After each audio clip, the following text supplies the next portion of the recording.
I'm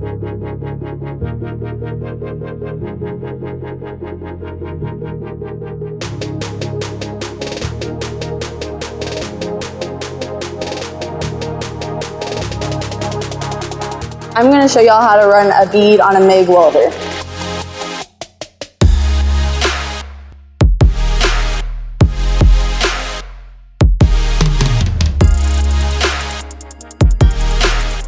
So we're about to weld a few beads with MIG on just a 2x4, so I can show y'all how to do that. So whenever we do welding, we have to have it shielded off unless you're out here, and before you do those, you have to tell people, hey, put on a mask, look away, cover yourself, because it can be pretty dangerous if you don't have the right equipment to do these things, which they luckily provide us with everything we have on right now in our own lockers here. So it's pretty cool. It's almost like you have your own job already.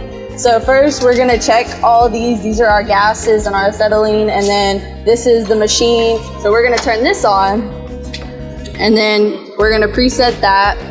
These knobs, you can change them for different pieces of metal on them. And so they're building our tables right now, so we're on the floor, but they should be done within a few weeks with their project, and then we'll move on to something different. But this just kind of prepares you. And then when you're doing this, make sure the cord's out far, because it can mess up the rod coming out, and then your beads will not turn out very good. And these are the 4 I did before. So how you can tell a good bead from a bad bead is these little ripples that happen when you're welding. You try and make them pretty symmetrical. Just try and keep them very one-to-one, sir. And then, so we're gonna put on all our safety stuff. So we're gonna put our hood on,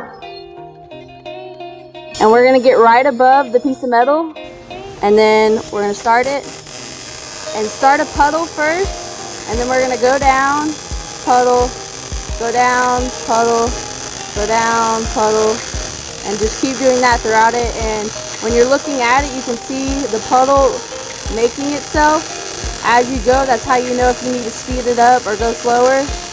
So you're just going to keep doing that, and then when you get down to the bottom, kind of redo your puddle that you started off with. And that's going to be our 5th bead on this piece of metal. And the little ripples right here, that's what you want on them, just so when you're doing things like our project right now, so it stays together better, and just that's just how you do it.